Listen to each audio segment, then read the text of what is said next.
Évangile de Jésus-Christ selon saint Jean, chapitre 3, versets 16 à 21.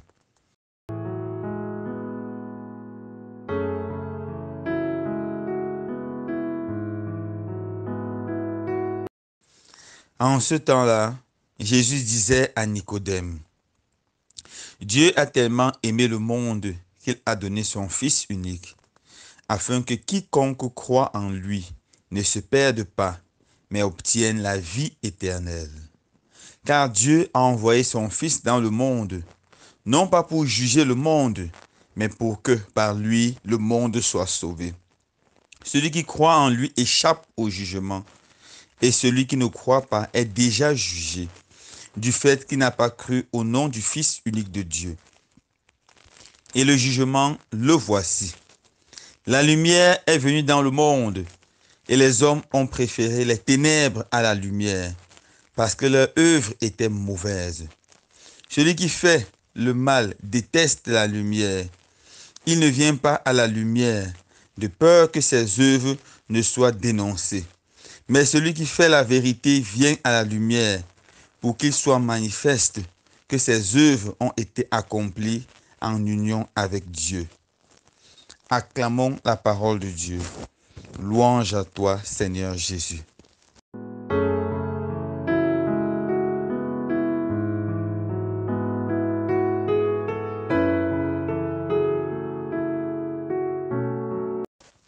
Chers frères et sœurs bien-aimés, il est raconté l'histoire d'un couple qui a vécu au Moyen-Âge, au moment d'une grande famine qui était causée par une sécheresse terrible.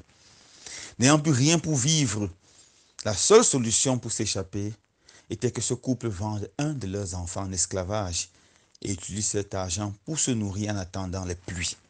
Ils avaient 4 enfants. Alors ils ont décidé de réfléchir pour voir quel des 4 enfants devait être vendu. Car le lendemain, les acheteurs d'esclaves devaient passer dans leur village.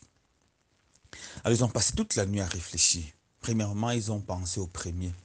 Mais après ils ont dit non, c'est notre fils unique, c'est notre premier fils. On ne peut pas le vendre, c'est lui l'héritier. Ils ont regardé le deuxième. Et quand ils réfléchissent sur le deuxième, c'est la maman qui dit non, il te ressemble tellement. Elle s'adressait à son époux. Il parle comme toi, il agit comme toi. Non, ne le vendons pas.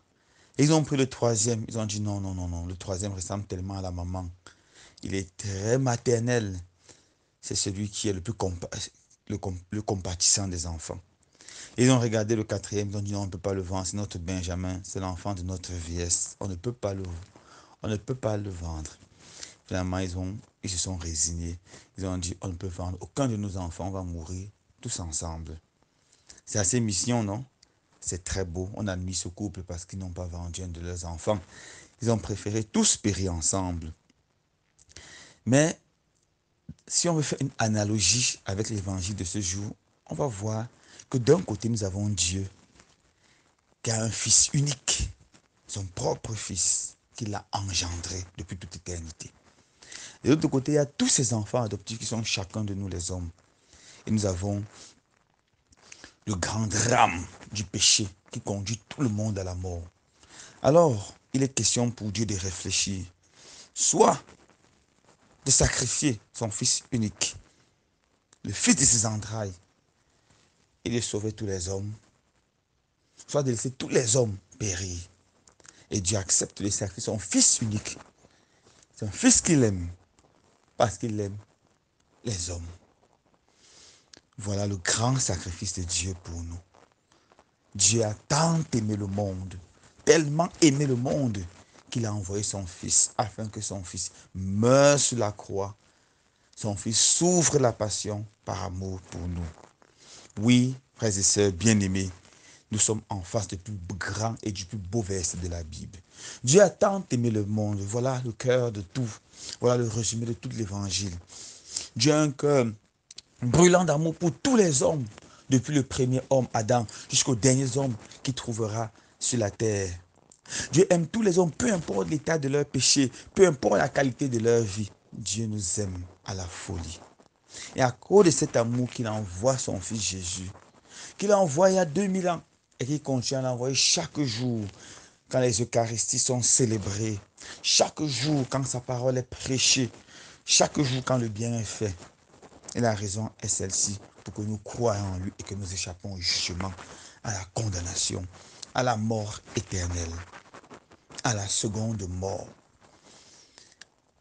La balle est dans notre camp maintenant. Est-ce que nous allons accepter le sacrifice de Jésus et vivre éternellement? Est-ce que nous allons accueillir Jésus dans notre cœur comme notre Seigneur et notre Sauveur?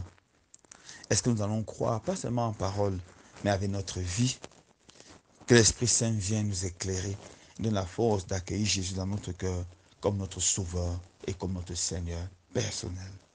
Ainsi, nous vivrons éternellement près du Père.